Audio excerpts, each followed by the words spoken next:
Rasulullah berkata kepada Abu Dzar Al-Ghifari, bukan Abu Dzarin, Abu Dzar ya, Nabi Al-Ghifari dari Bani Ghifar radhiyallahu anhu, semoga Allah meridhoinya. Wasmuhu Jundub bin Junadah. Abu Dzar Ghifari ini nama aslinya Jundub bin Junadah. Beliau ini dari Bani Ghifar dan termasuk 10 as-sabiqun al-awwalun. 10 orang yang pertama kali masuk Islam, Abu Dzar Al-Ghifari. Beliau adalah orang yang keempat yang masuk Islam.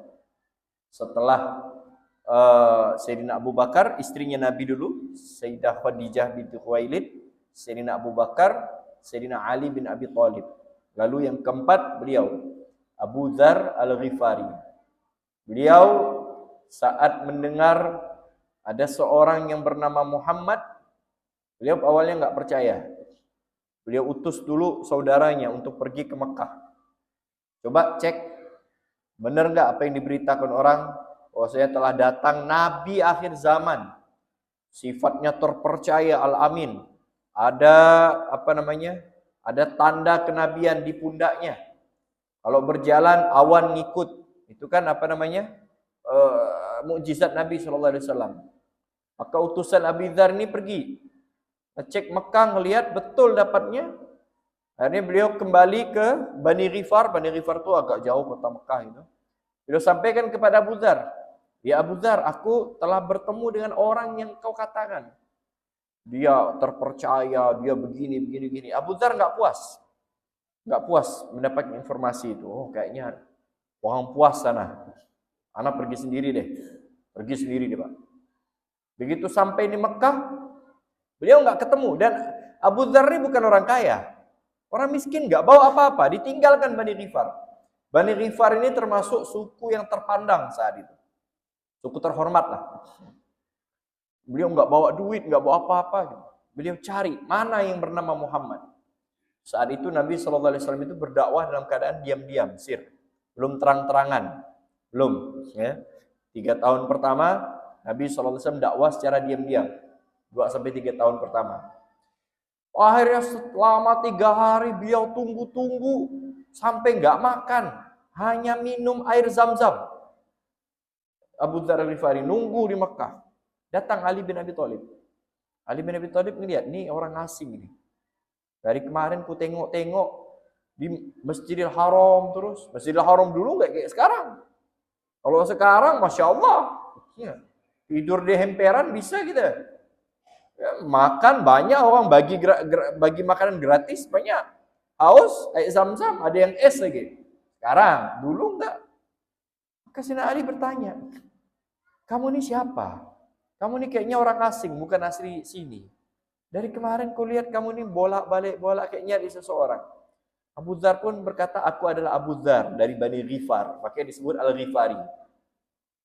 Abu Dzar Al-Ghifari. Untuk apa engkau ke sini? Aku mencari yang bernama Muhammad SAW. Mau ngapain? Saya pengen masuk Islam. Abu Dzar pengen masuk Islam. Maka Sayyidina Ali bin Abi Thalib pun mengatakan, bahwasanya Rasulullah itu ajarannya benar. Begini. Tertarik Abu Dzar Al-Ghifari, beliau pun langsung teriak mengucapkan kalimat syahadat di depan orang Makkah itu. Seketika kafir Quraisy, mereka marah kan dengan dakwanya Nabi Muhammad. Mereka marah, orang ini syahadat, bayangkan Pak, syahadat di depan orang.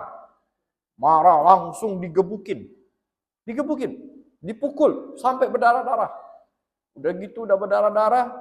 Akhirnya beliau berapa hari gitu dipukul sampai berdarah gitu. Setiap habis berdarah, beliau pergi ke air zam-zam minum, membersihkan badannya dari darah pakai air zam-zam. Besok gitu lagi. Sampai akhirnya suku Quraisy tahu kalau Abu Dzar ini dari Bani Ghifar. Jangan dipukul lagi. Ternyata orang ini dari Bani Ghifar. Waduh, ternyata Bani Ghifar. Karena Bani Ghifar itu bani yang terpandang saat itu. Setelah ketahuan sukunya, maka mereka kafir Quraisy gak berani lagi mengusik Abu Dzar. Orang dulu tuh gitu, mereka gak mau. Kau tahu ya, aku ini dari Bani Ghifar. Gak ada. Beda sama kita sekarang kan, sekarang kebanyakan kayak gitu. Orang dulu gak mau. Padahal andaikan Abu Dzar bilang, saya dari Bani Ghifar, selesai. Gak ada yang berani sama Abu Dzar. Apalagi Abu Dzar nih termasuk pemimpin Bani Ghifar. Kepala suku Bani Ghifar. Bisa kualat loh yang gebuk-gebukin itu. Tapi Abu Dzar enggak.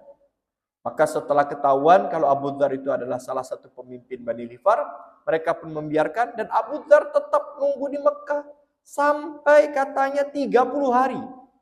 Nunggu di kota Mekah. Kenapa? Pengen ketemu Rasulullah Sallallahu Alaihi Wasallam. Pengen ketemu Nabi Muhammad. Sampai 1 bulan. Singkat cerita, akhirnya bertemulah Abu Dzar ini dengan Rasulullah yang saat itu ditemani Abu Bakar. Rasulullah pengen tawaf saat itu. Langsung senang.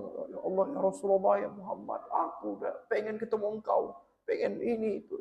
Kamu siapa? Aku adalah Abu Dzar Al-Ghifari dari Bani Ghifar. Sejak kapan kamu di sini? Sudah 1 bulan yang lalu. Bertahan demi bertemu dengan Nabi Muhammad SAW. Dipukul sampai berdarah-darah. Sampai ditanya, engkau makan apa selama 1 bulan? Enggak ada. Aku hanya minum air Zam-Zam selama 1 bulan. Sampai kembung perut beliau. Sampai membesar. Ya. Bertahan demi bertemu Nabi Muhammad. Akhirnya Sayyidina Abu Bakar pun menjamu Abu Dzar dengan diberi makan kurma dan juga kismis. Itulah cerita Islamnya Sayyidina Abu Dzar Al-Ghifari. Beliau pun langsung pulang mendapatkan ridho Rasulullah. Beliau ajak anak-anaknya, beliau ajak istrinya, bahkan ajak kaumnya. Sebelum Nabi Muhammad SAW hijrah ke Madinah, suku Ghifar itu masuk Islam semuanya. Di tangan seorang sahabat yang bernama Abu Dzar Al-Ghifari. Insyaallah. Abu Dzar Al-Ghifari, dan beliau termasuk 10 sahabat yang duluan masuk surga. Ada 10. As-Sabiqunal Awwalun. Namanya As-Sabiqunal Awwalun. 10 sahabat yang masuk surga. Masuk? Enggak kayaknya.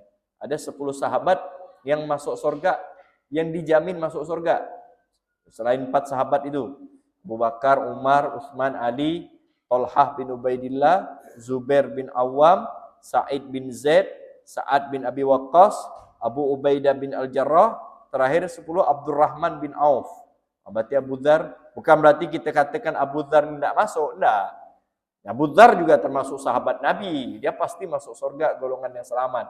Cuman ada yang disebutkan sama Nabi SAW 10 nama ini.